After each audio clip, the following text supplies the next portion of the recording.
Hello and welcome to my channel inspiring tales, जहां मैं आपके लिए एक से बढ़कर एक मोटिवेशनल वीडियोस लेके आता हूं। चलिए, तो अगर आप मेरे इस चैनल पे नए हैं तो मेरे चैनल को सब्सक्राइब करना और बेल आइकन को प्रेस करना ना भूलें। चलिए आज की कहानी शुरू करते हैं। तो एक दिन जब मैं सो के उठा तब मैंने देखा कि मामा जी घर आए हैं, और जब मैं उनके पास गया तब पता चला कि मेरी मम्मी, पापा और दीदी किसी काम से बाहर गए हैं। फिर मामा जी ने मुझसे बातें करना शुरू किया। उन्होंने मुझसे मेरे उस गुफा वाले एडवेंचर के बारे में पूछा। मैंने उन्हें बताना शुरू किया कि मेरे जीवन में बहुत ही ज़्यादा दुख चल रहे थे। मैं सोचता था भगवान ने केवल सिर्फ दुख ही क्यों बनाए हैं, क्यों नहीं केवल सुख बनाया है। यही सब सोच ही रहा था कि एक दिन मेरे घर पे मेरे कुछ मित्र आए और उन्होंने कहीं घूमने फिरने की बात की। मुझे घूमने का बहुत ज़्यादा शौक था, तो फिर मैंने सोच लिया कि अब मैं कहीं ना कहीं तो घूमने जाऊंगा ही। और फिर मैंने अपने माता पिता से बात की और हमने कहीं पहाड़ी इलाके पे जाने का सोचा। हम वहाँ गए घूमने। एक पहाड़ पे हम घूम ही रहे थे कि मुझे एक बूढ़ा शख्स बहुत देर से घूरा जा रहा था। मैंने उसे कई बार नज़रअंदाज किया, लेकिन इस बार हद से ज़्यादा हो गया था। मैं उसके ओर दौड़ा उसे सबक सिखाने। इतने में रास्ते में एक पत्थर के कारण मैं ज़मीन पे गिर गया, लेकिन इतने में ही वो बूढ़ा आया और मुझे हाथ दे के उठाया और उसने पूछा, क्या हुआ बेटा, तुम क्या सोच रहे हो? तो मैंने उसे अपनी पूरी बात बताई। तो उसने कहा, अगर तुम्हें अपने सवालों के जवाब चाहिए तो तुम मेरे साथ आओ। तो मैं उसके साथ गया और उसने मुझे एक गुफा के पास ले जाके वो मुझे रोका और मुझसे कहा कि अगर तुम्हें अपने सवालों के जवाब चाहिए तो इस गुफा के अंदर जाओ। तो मैं उस गुफा के अंदर गया। इतने में ही मैं दूसरी दुनिया में पहुंच गया और मेरे साथ साथ वो बूढ़ा भी था। तो मैं फिर सोचने लगा कि कैसे इधर से निकला जाए। तो उस बूढ़े ने मुझसे कहा कि अगर तुम्हें यहाँ से निकलना है तो एक झील का पानी लाना पड़ेगा। मैंने उससे कहा, कहाँ है झील? तो उसने मुझे रास्ता बता दिया। फिर मैं गया उस झील का पानी लाने और मैं बड़ी ही सरलता से उस झील का पानी ले आया। और फिर उस बूढ़े ने मुझसे पूछा, क्या तुम्हें मज़ा आया बेटा? तो मैंने कहा, नहीं, मुझे बिल्कुल भी मज़ा नहीं आया। तो उसने कहा, जाओ फिर जाके पानी लेके आओ। तब उस बार उसने मुझे कुछ एक नक्शा दिया और कुछ शक्तियाँ दी, जिससे कि मैं कई सारी चुनौतियाँ भी दी, जिससे कि मैं उन चुनौतियों से लड़ सकूं। और फिर मैं उस नक्शे के जरिए आगे बढ़ा और उस नक्शे में जहाँ कहाँ जाना है, किससे क्या करना है, सब कुछ लिखा था। और फिर मैं उस नक्शे के मुताबिक आगे गया और फिर मुझे आगे जाके कई सारे डाकू मिले, लेकिन मुझे शक्तियाँ भी मिली थी उनसे लड़ने की। तो मैंने अपने बल की शक्ति से उन्हें हरा दिया और फिर मैं आगे बढ़ा। तो मुझे कई सारे दोस्त मिले जो मुझसे केवल मीठी मीठी बातें करते थे और मुझे लगता था कि वो मेरे हितैषी हैं। फिर मैं कुछ आगे बढ़ा तो मुझे कुछ कड़वे बोलने वाले भी दोस्त मिले।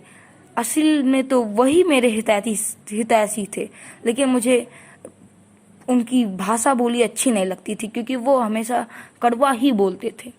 और फिर मैं उन सब दोस्तों के साथ आगे बढ़ा। इतने में रास्ते में मेरा पैर एक खाई से फिसल गया और मैं ज़मीन पे नीचे गिरने लगा। खाई से नीचे मैं गिरने लगा। इतने में मुझे पुराने मीठे बोलने वाले दोस्तों के बजाय नए कड़वे बोलने वाले दोस्तों ने मेरी जान बचाई, लेकिन उसके बावजूद मुझे अपनी गलती का आभास नहीं हुआ। लेकिन फिर जब कुछ समय बीता फिर मुझे आभास हो गया कि मेरे पुराने दोस्त केवल स्वार्थी हैं और जो अभी नए मिले हैं जो कड़वा बोलते हैं वो मेरे हितैषी हैं असल में। तब फिर मैंने अपने उन पुराने धोखेबाज दोस्तों को छोड़ दिया और अपने नए ईमानदार और निस्वार्थ भाव से सेवा करने वाले दोस्तों का साथ लिया। तो और उन दोस्तों ने मुझे आगे का रास्ता बताया कि किस तरीके से जाना है, क्या क्या करना है। मैं ये सब जानने के बाद जब मैं आगे बढ़ा तो मैं उस झील के अंतिम पड़ाव में पहुंचा और उस अंतिम पड़ाव में पहुंचते ही मैं अपने पीछे का उन दोस्तों का ज्ञान, उस नक्शा और सब कुछ भूल गया जो मुझे ज्ञान दिया गया था। और फिर मुझे हार का सामना करना पड़ा। फिर मैं वापस आ गया, लेकिन फिर मैं आगे बढ़ा उस अंतिम पड़ाव से लड़ने के लिए। इस बार मैंने अपने पिछले ज्ञान और सब कुछ एक साथ सोच विचार के तब मैं आगे बढ़ा था और इस बार मुझे सफलता की प्राप्ति हुई। और फिर अंतिम पड़ाव को पार करने के बाद मैं झील की ओर बढ़ा और जैसे ही मैंने झील का पानी छुआ, इतने में आकाशवाणी हुई कि अगर तुम चाहो तो यहाँ पे राज कर सकते हो। तो मैंने इनकार कर दिया और मैं झील का पानी ले करके वापस लौट गया और उन सब लोगों से मिलते हुए आया जिसने मेरी मदद की। और फिर जब मैं झील का पानी लेकर के पहुंचा तब उस बूढ़े ने मुझसे फिर पूछा, क्या तुम्हें मज़ा आया? तब मैंने कहा, हाँ मुझे बहुत मज़ा आया। तो उसने कहा, कैसे? जो कठिनाई तुम्हारे लिए इतना दुखद थी वही अब तुम्हारे लिए क्यों तुमको सुखद लग रही है? तो मैंने कहा, मैं आपकी बात नहीं समझ पाया। तो उसने कहा, मैं समझाता हूँ। तो उसने मुझे समझाया कि जो तुम्हारे लिए पहले दुख था अब वही तुम जब सोच रहे हो तो तुम्हें सुख लग रहा है। इसी तरीके से तुम्हारे असल जीवन में भी है। जो अगर दुखी ना हो तो सुख का आभास ही कैसे होगा? तो मैंने कहा, मैं आपकी बात समझ रहा हूँ। तो उसने कहा, तुम्हारी इस यात्रा में कई सारी सीख हैं। तो मैंने कहा, कैसे? तो उसने मुझे बताया, जिस तरीके से जब तुम आगे बढ़े तो तुम्हें नक्शा मिला, वैसे ही असल जिंदगी में वो नक्शा तुम्हारे माता पिता हैं जो तुम्हें बताते हैं किस राह पे जाओ।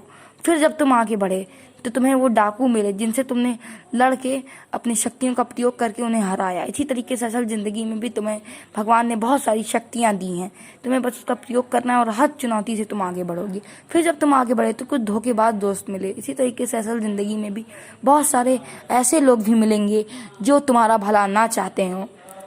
तो फिर तुम्हें और आगे जब तुम गए तब तुम्हें कुछ अच्छे दोस्त भी मिले, लेकिन तुम्हें उनकी बातों के कारण तुम्हें उन पे भरोसा नहीं हो रहा था, लेकिन असल में उन्होंने तुम्हारी मदद की। फिर तुमने अपनी बुद्धि का प्रयोग करके तुम समझ लिए कि सही और गलत में अंतर। इस तरीके से अगर तुम असल ज़िंदगी में भी सही और गलत में अंतर समझ लो तो तुम्हें हराने वाला इस दुनिया में कोई नहीं है।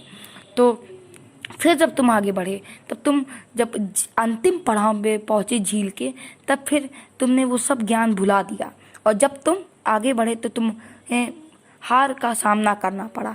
लेकिन फिर जब तुम वापस से वो सब ज्ञान एकत्र किया तुमने और फिर जब आगे बढ़े तो तुम सफल हो गए। इसी तरीके से असल ज़िंदगी में भी एक बार अगर कोई हार जाए तो फिर वो गलती ना दोहरा के उसे सुधारना जाता है।